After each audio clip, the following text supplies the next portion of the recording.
골대녀 미디어데이 때 나왔던 내용들이 선수들의 개인 SNS를 통해서 일파만파 전파가 되고 있습니다. 이거는 앞서서도 말씀드렸듯이 의도적인 바이럴 홍보를 하고 있는 듯해 보입니다. 그렇다고 하면 그 효과는 지금 똑똑히 보고 있는 것 같아요. 이런 부분에서 가만히 있을 네티즌들이 아니지 않습니까? 너도 나도 할 것 없이 이 네티즌 수사대들이 그런 단서들을 다 모아서 팀의 명단을 완성시켰더라고요. 그래서 그 명단 하나에 사실 모든 내용들이 정리가 되어 있었습니다. 이제 문제는 이 명단의 신빙성이겠죠. 어느 정도 믿을 수 있느냐. 한간에 이 명단을 두고 어떤 매체에서는 100% 확실하다라고 표현을 하면서 이야기하고 있고, 또 다수의 매체에서는 여전히 객관적으로 좀 떨어져서 지켜봐야 되겠다라고 말씀하시는 분들도 계십니다. 하지만 또 재미있는 이야기들을 하기 위해서는 뭔가 가정법을 써야 되겠죠. 저희가 또 잘하는 거 있지 않습니까? 그렇다라고 치고 한번 이야기를 해보겠습니다. 그러니까 오차 범위가 있더라도 이 명단에서 크게 벗어나지는 않을 것 같아요. 각 팀에 새로 투입되는 선수들에 대한 존재도 존재였지만 전혀 예상하지 못했던 선수들의 이탈 부분이죠. 대표적으로 가장 먼저 눈에 들어왔던 선수는 단연 김진경 선수였습니다. 올해 G리그의 당당한 MVP로 활약을 했던 선수예요. 그런 김진경 선수의 이름이 구척장신에 없었어요. 타팀으로의 이적 부분을 살펴봤는데도 그 어느 팀에도 김진경 선수의 이름은 보이지 않았습니다. 이 부분은 김진경 선수의 활약이 아쉽지만 생각해보면 그럴 수도 있는 환경에 놓여 있죠. 결혼한 지 얼마 안 된 세대이기도 하고 남편인 김승규 선수가 일본에서 지금 활동을 하고 있습니다. 뭔가 내년 시즌에는 김승규 선수의 내조를 위해서 또 더 나아가서 생각해보면 본격적인 자녀 계획을 생각할 수도 있는 겁니다. 그리고 또 개인적으로 정점을 찍었잖아요. 골대녀에서 우승도 했고 그 우승팀의 MVP까지 받았으니까 더 이룰 목적이 없을 수도 있고, 그래서 여차저차 이유들을 찾으려면 굉장히 많아요. 그래서 김진경 선수의 모습이 보이지 않는 거는 얼마든지 추측 가능한 범위 안에 있었다.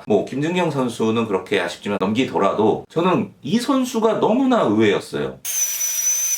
수리공 그 이유가 선뜻 생각나기 어려운 그런 선수죠. 바로 한초임 선수입니다. 한초임 선수 역시 다른 팀으로 이적할 가능성이 높다고만 생각했지 이대로 하차를 할 거라고는 전혀 생각지 못했어요. 아마 저뿐만이 아니라 많은 골대녀의 팬들이 공유되고 있는 이 명단에 한초임 선수가 없다라는 부분이 가장 충격적일 거라고 생각을 합니다. 도대체 왜일까요? 블랍이라는 팀 안에서 경기력으로 성장하고 있는 모습을 보여주고 있는 부분뿐만이 아니라 그 외적으로도 특히나 이 골대녀의 예능적인 부분을 채워주고 있는 그런 역할을 하고 있어서 더욱이 의아스럽습니다. 본인의 경기가 아닌 그 골대녀의 정경기에 출석해가지고 관중석에서 응원을 하는 그 모습은 골대녀 하면 생각나는 한초임 선수의 캐릭터였잖아요. 그래서 어찌 보면은 하석주 위원장, 조혜련 선수협 회장, 그리고 플러스 선수의 응원 단장 느낌의 한초임 선수가 있었던 거거든요. 그래서 이 부분을 그냥 나름 추측을 해보자면은 아무래도 제작진에서 하차를 권유하는 일은 없었을 것 같아요. 하차 권유를 했더라고 하더라도 본인이 그거를 방어하면서 기회를 달라고 하면서 어떻게든 이 골대녀에 남아있을 것 같은 그런 인물이라고 생각을 했었는데 가장 당황스러우면서도 그 이유를 찾기 어려운 인물입니다. 그러면 이제 자연스럽게 뭔가 부상에 대한 이유를 생각해 볼 수가 있겠는데, 그 예전에 언젠가도 한초임 선수가 부상 때문에 1년여 정도 또 빠졌다가 다시 들어온 거거든요. 뭔가 연습하는 과정이거나 이번 시즌을 준비하는 어떤 순간에 그런 큰 부상이 있지 않았나 이런 생각도 해봅니다. 적어도 작별 인사 정도는 하고 헤어지지 않을까 그런 기대를 해보면서 내년까지 좀 기다려볼 생각입니다. 그 외에도 저는 개인적으로 악예원 선수와 태미 선수가 보이지 않는다는 부분도 좀 적지 않게 당황스러웠습니다. 우선 그런 캐릭터성의 연장선상으로 바라본다면 악예원 선수 역시도 한초임 선수가 지금 자리 잡고 있었던 그런 예능캐의 느낌을 갖고 있었던 선수였거든요. 스밍파라는 그 팀 내에서도 뭔가 축구 실력적인 부분을 떠나서 그만이 갖고 있는 밝은 에너지의 캐릭터성, 특히나 이훈령 감독이 있었을 때 감독과의 케미 부분이 골대녀 하면 생각나는 감독과 선수의 콤비를 대표하고 있기도 했었죠. 더욱이 그때는 스밍파의 전성기 시절이어가지고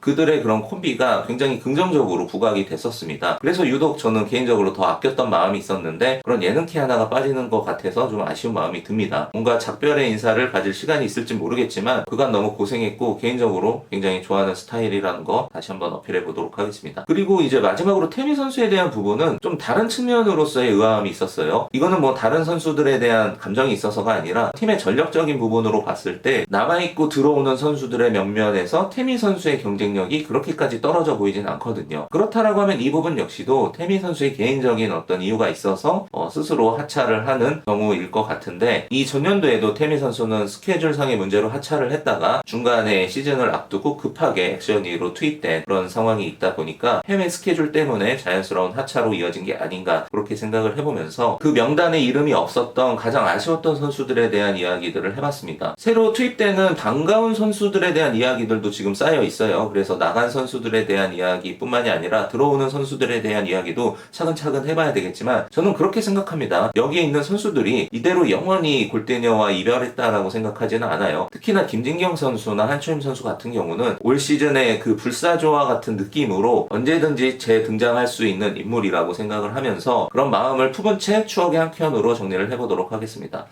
그러니까 그나저나 한초임 선수 이제 매주 못 보는 게 그게 너무 아쉽네.